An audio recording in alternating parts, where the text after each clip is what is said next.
최근 시장에서 가장 뜨거운 종목, 다시 한번 현대차입니다. 이전 영상에서 제가 현대차를 단순 자동차 회사로만 보면 안 된다라고 말씀드렸습니다. 밸류업과 피지컬 AI가 동시에 붙은 기업이고 시장이 이 프레임을 다시 보기 시작하면 주가가 더 갈 수 있다라고 말씀드렸죠. 그리고 실제로 현대차가 강하게 올라왔습니다. 제가 이전 영상을 올렸던 5월 8일 현대차 종가는 61만 3천 원이었습니다. 그런데 이후 주가는 빠르게 치고 올라왔고 오늘 장중에는 73만 원까지 터치했습니다. 단 며칠 만에 19% 넘게 오른 겁니다. 시가총액 큰 대형주가 이 정도로 움직였다는 건 단순한 우연이 아닙니다. 시장이 현대차를 다시 가격 매기기 시작했다는 뜻입니다. 그때 영상 보시고 현대차를 들고 계셨던 분들, 수익 보신 분들은 진심으로 축하드립니다. 이런 구간은 말로는 쉬워 보이지만 실제로 버티는 게 쉽지 않습니다. 중간에 흔들림도 있었고 시장 전체가 빠질 때도 있었고 너무 많이 오른 거 아니냐는 불안감도 있었을 겁니다. 그런데 결국 시장은 방향성을 따라갑니다. 현대차가 단순한 자동차 회사에 머물지 않는다는 점을 시장이 이제 본격적으로 보기 시작한 겁니다. 그런데 오늘 영상에서 중요한 건 현대차가 올랐다는 사실 하나가 아닙니다. 진짜 중요한 건 이제부터입니다. 현대차 상승이 여기서 끝나는 단기 이벤트인지 아니면은 현대차 그룹 전체의 재평가로 확산되는 시작점인지 이걸 봐야 합니다. 이전 영상이 현대차가 왜 오를 수 있는지에 대한 이야기였다면 오늘은 현대차가 오른 이후 어디를 봐야 하는지에 대한 이야기입니다. 많은 분들이 지금 현대차를 보면서 이런 생각을 하실 겁니다. 이미 너무 오른 거 아닌가? 지금 들어가면 늦은 거 아닌가? 이게 보스턴 다이내믹스 IPO 기대감 하나로 오른 거라면 재료 소멸되는 거 아닌가? 충분히 할 수 있는 고민입니다. 하지만 여기서 우리가 봐야 할 건 단기 급등 자체가 아닙니다. 시장이 현대차를 어떤 기업으로 다시 가격 매기고 있느냐입니다. 현대차 그룹주가 강한 이유는 단순히 자동차 판매 때문이 아닙니다. 물론 본업도 좋습니다. 현대차는 글로벌 시장에서 판매 경쟁력을 보여주고 있고 제네시스와 하이브리드, 전기차까지 브랜드 가치가 계속 올라가고 있습니다. 하지만 지금 주가를 움직이는 진짜 핵심은 로봇과 피지컬 AI 기대감입니다. 그 중심에는 보스턴 다이내믹스가 있습니다. 최근 공개된 아틀라스 영상, 6월 IPO 계획 발표 가능성, 조지아 공장 투입 기대감, 군용 로봇 활용 가능성까지 한꺼번에 붙으면서 현대차 그룹 전체에 강한 모멘텀이 생겼습니다. 이전 영상에서 말씀드렸던 것처럼 시장은 이제 현대차를 자동차 회사 하나로만 보지 않습니다. 로봇과 자율주행, 소프트웨어와 데이터, 그리고 피지컬 AI까지 연결되는 기업으로 보기 시작했습니다. 다만 여기서 중요한 차이가 있습니다. 이전에는 이 변화가 가능성으로만 보였습니다. 그런데 지금은 시장이 실제 주가로 반응하기 시작했습니다. 이게 중요합니다. 아무리 좋은 스토리도 시장이 반응하지 않으면 주가는 움직이지 않습니다. 그런데 지금은 다릅니다. 현대차가 움직였고 현대모비스가 움직였고 현대오토버까지 움직이고 있습니다. 현대차 혼자만 오르는 흐름이 아니라 그룹 전체로 확산되는 흐름이 나오고 있습니다. 이건 단순한 테마가 아닙니다. 현대차 그룹의 사업 구조가 바뀌고 있다는 신호입니다.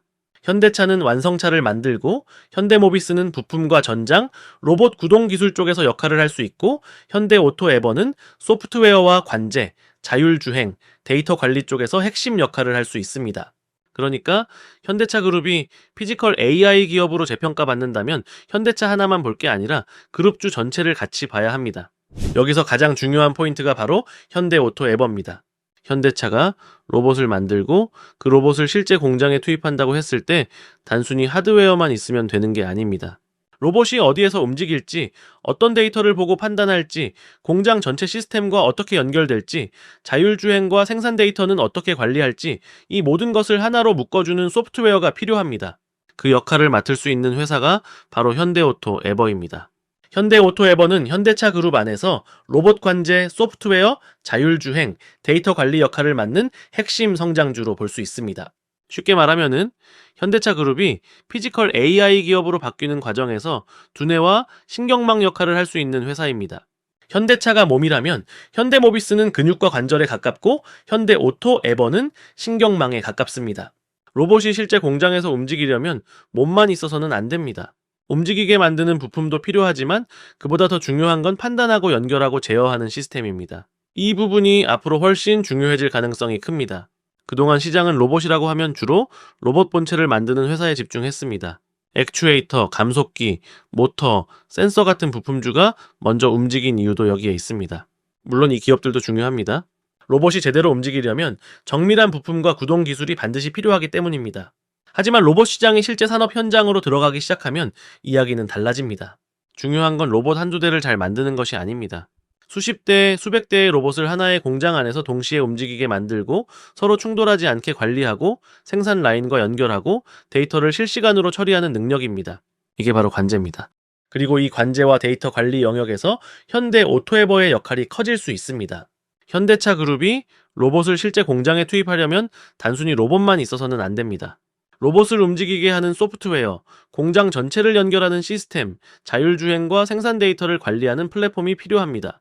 이 영역이 바로 현대 오토에버가 주목받는 이유입니다. 물론 현대 오토에버를 밸류에이션만 놓고 보면 싸다고 말하기는 어렵습니다. 지금 숫자만 보면 부담스럽게 느껴질 수 있습니다. 이미 많이 오른 것도 맞고 성장 기대감이 주가에 어느 정도 반영된 것도 사실입니다. 하지만 성장주는 현재 이익만 보고 판단하면 놓치는 경우가 많습니다. 지금 당장 싸 보이느냐보다 중요한 건 앞으로 이 회사가 어떤 역할을 하게 되느냐입니다. 현대차 그룹이 로봇과 스마트 팩토리, 자율주행, 데이터 관리 쪽으로 확장된다면 현대 오토에버의 역할은 지금보다 훨씬 커질 수 있습니다. 그렇게 되면은 지금 비싸 보이는 밸류에이션도 시간이 지나면서 충분히 정당화될 수 있습니다. 특히 현대 오토에버는 이미 신고가 영역에 들어갔습니다. 많은 분들이 신고가를 보면 부담스럽게 느낍니다. 너무 오른 거 아니냐, 지금 들어가면 꼭대기 아니냐 이런 생각이 들 수밖에 없습니다. 그런데 강한 장에서는 오히려 신고가 종목이 더 가볍게 움직일 때가 많습니다. 이유는 간단합니다. 위에 물려있는 매물이 많지 않기 때문입니다. 손해보고 있는 사람이 적다는 건 그만큼 매도 압력이 약하다는 뜻입니다. 그래서 시장에 관심이 계속 붙고 실적과 성장 스토리가 이어진다면 신고가 종목은 생각보다 더 멀리 갈 수 있습니다.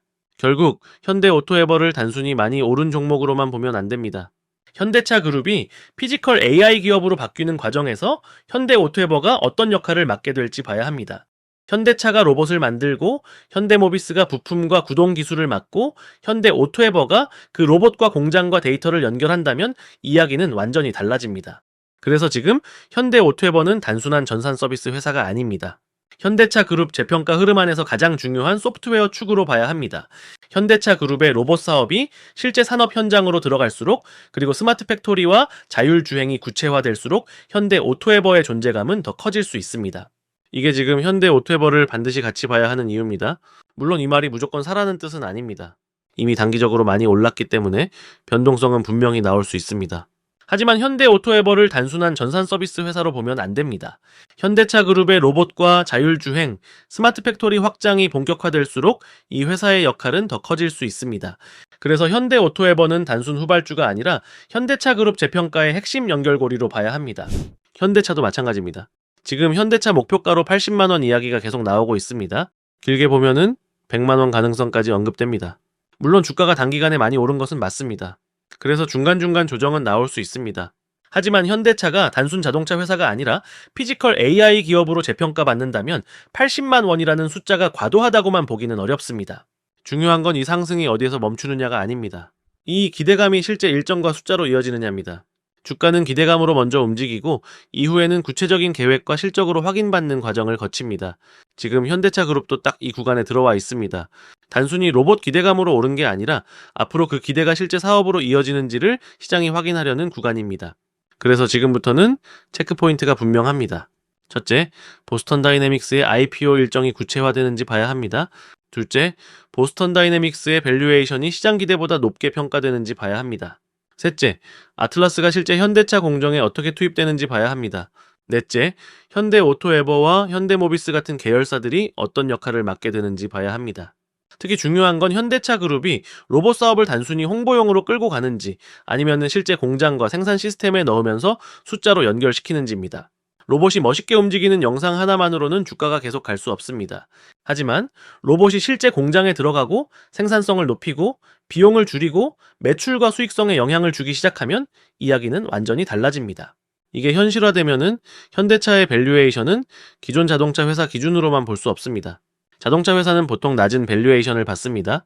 경기 민감주의고 마진 변동이 있고 경쟁도 치열하기 때문입니다. 그런데 로봇과 소프트웨어, 데이터와 자율주행이 붙으면 시장이 주는 배수가 달라질 수 있습니다. 이게 바로 리레이팅입니다.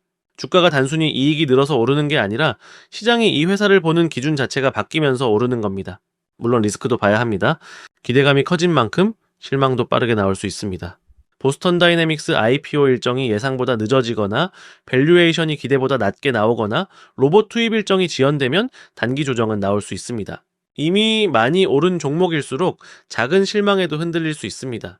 그래서 무작정 따라가는 방식은 위험합니다. 하지만 이런 리스크가 있다고 해서 큰 흐름 자체를 외면할 필요는 없습니다. 오히려 중요한 건 분할입니다. 급등한 날 흥분해서 따라가는 것이 아니라 조정이 나올 때마다 방향성이 살아있는지 확인하면서 접근하는 겁니다.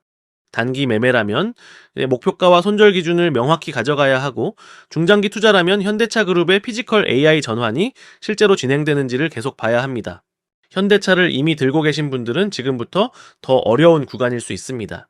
오를 때는 기분이 좋지만 막상 수익이 나면 언제 팔아야 할지 더 고민됩니다. 이럴 때는 내가 왜 이 종목을 샀는지 다시 봐야 합니다. 단순 단기 급등을 보고 산 건지 아니면 현대차의 리레이팅을 보고 산 건지에 따라 대응이 달라집니다. 단기 매매였다면 일부 수익 실현도 충분히 맞는 선택입니다. 하지만 현대차가 자동차 회사에서 피지컬 AI 기업으로 재평가받는 과정을 보겠다는 관점이라면 한 번에 다 정리하기보다 흐름을 보면서 가져가는 전략도 가능합니다. 아직 못 산 분들도 마찬가지입니다. 못 샀다고 바로 추격할 필요는 없습니다. 시장에는 항상 기회가 있습니다. 중요한 건 아무 가격에나 들어가는 게 아니라 내가 감당할 수 있는 구간에서 들어가는 겁니다. 현대차가 조정을 받을 때 그 조정이 단순 차익 실현인지 아니면 스토리 자체가 훼손된 것인지 구분해야 합니다. 스토리가 훼손되지 않은 조정이라면 오히려 기회가 될 수 있습니다. 결국 이번 영상의 핵심은 이것입니다. 현대차는 이미 한번 강하게 움직였습니다. 이전 영상에서 말씀드린 재평가 흐름이 실제 주가로 확인됐고, 시장도 현대차를 단순 자동차 회사로만 보지 않기 시작했습니다. 하지만 지금부터 더 중요한 건 현대차 하나만 보는 게 아닙니다. 이제는 현대차 그룹 전체를 봐야 합니다. 현대차는 피지컬 AI 전환의 중심이고, 현대모비스는 부품과 전장, 로봇 구동의 핵심이고, 현대오토에버는 소프트웨어와 관제, 데이터 관리의 핵심입니다. 현대차 그룹이 로봇을 실제 산업 현장에 투입하려면 결국 이 세 축이 같이 움직여야 합니다. 특히 현대오토에버는 이번 흐름에서 새롭게 봐야 할 종목입니다. 로봇이 공장에 들어가려면 단순히 로봇 본체만 있어서는 안 됩니다. 로봇을 움직이고 데이터를 모으고 공장 시스템과 연결하고 자율주행과 생산 데이터를 관리하는 소프트웨어가 필요합니다. 이 역할이 커질수록 현대오토에버의 존재감도 더 커질 수 있습니다. 결국 현대차의 상승은 단순한 이벤트가 아닙니다. 보스턴 다이내믹스 IPO 기대감은 시작점이고, 진짜 중요한 건 현대차 그룹이 자동차 제조그룹에서 로봇과 자율주행, 소프트웨어와 피지컬 AI를 품은 미래 산업 그룹으로 바뀌고 있다는 점입니다. 시장은 이제 이 변화를 가격에 반영하기 시작했습니다. 그래서 지금 우리가 해야 할 일은 흥분도 아니고 공포도 아닙니다. 확인입니다. 보스턴 다이내믹스 일정이 어떻게 나오는지, 아틀라스가 실제 공정에 들어가는지, 현대모비스와 현대오토에버가 어떤 역할을 맡게 되는지 차분히 봐야 합니다. 이 과정에서 시장이 한 번 더 확신을 갖게 된다면 현대차 그룹의 재평가는 여기서 끝나지 않을 수 있습니다. 이런 시장 흐름과 실제 투자 전략은 경제학 똑똑 멤버십에서 더 구체적으로 정리해드리고 있습니다. 혼자 판단하기 어렵거나 앞으로 어떤 섹터와 종목을 같이 봐야 할지 고민되시는 분들은 고정 댓글을 확인해보세요. 이제는 현대차가 오른 이유를 넘어서 그 상승이 그룹 전체로 어떻게 확산되는지를 봐야 합니다. 다음 주인공은 현대차 하나가 아닐 수 있습니다. 현대모비스와 현대오토에버까지 이어지는 현대차 그룹주의 재평가, 이 흐름을 반드시 체크해야 합니다.